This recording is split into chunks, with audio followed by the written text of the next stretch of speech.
I just wanted to share today I had a really good business meeting. It was really nice.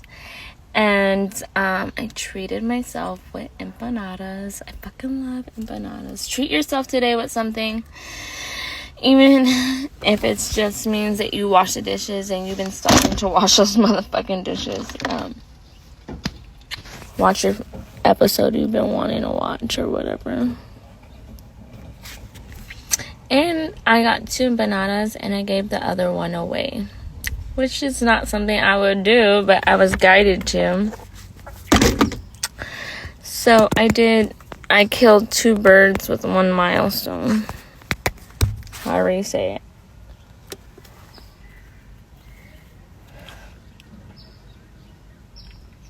And